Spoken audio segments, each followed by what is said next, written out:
జిల్లాలో జన్మించిన రాయలసీమ బాగు కోసం ముఖ్యంగా నదీ జలాల తరలింపులో కీలక భూమిక పోషించిన డాక్టర్ కె శ్రీరామకృష్ణయ్య గారి వర్ధంతి సందర్భంగా ఆయన్ను స్మరించుకోవడం మనందరి బాధ్యతగా భావించి ఈరోజు ఆయనకు నివాళులర్పించాం.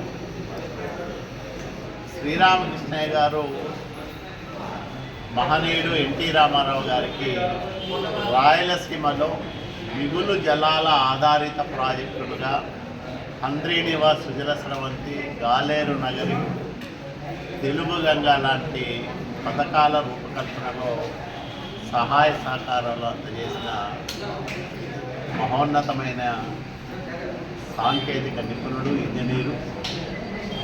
ఆయన రేపల్లె ప్రాంతంలో పుట్టిన నీటికి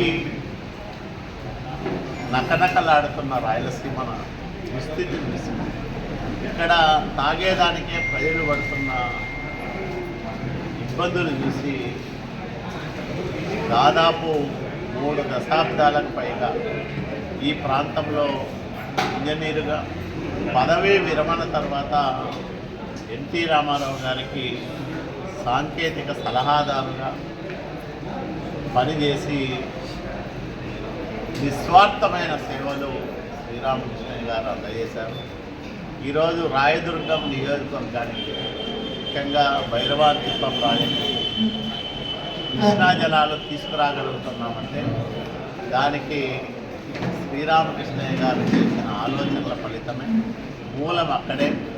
హంద్రీనివాకు ఆయన రూపకల్పన చేయకపోతే ఆ నీటిని మనం భైరవాతిప్ప ప్రాజెక్టుకి తీసుకొచ్చే ఆలోచనే చేయలేకపోయిన వాళ్ళం. ఒక హంద్రీనివానే కాకుండా గాలేరు నగరి, సుజల స్రవంతి, వెలుగొండ వీటన్నిటి రూపకల్పనలో శ్రీరామకృష్ణయ్య గారు పోషించిన పాత్ర అద్వితీయమైంది. ఈరోజు రాయలసీమకు నీళ్ళు వస్తున్నాయంటే దానికి కారణం శ్రీరామకృష్ణయ్య గారు, మహనీయుడు ఎన్టీ రామారావు గారు.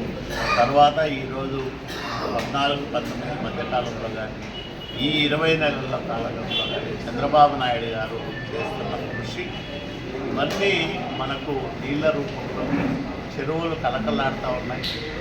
తాగే నీటికి సమస్య లేకుండా ఉంది. రిజర్వాయర్లు కూడా సగానికి పైగా జలకళను సంతరించుకున్నాయంటే దానికి కారణం శ్రీరామకృష్ణయ్య గారి ఆలోచన, సాంకేతిక పరిజ్ఞానం అని మనవి చేస్తూ ఆ అద్భుతమైన ఇంజనీరు, సాంకేతిక నిపుణుడు మనకు రాయలసీమకు ఒక వరమని కూడా నేను ప్రకటిస్తూ ఉన్నాను.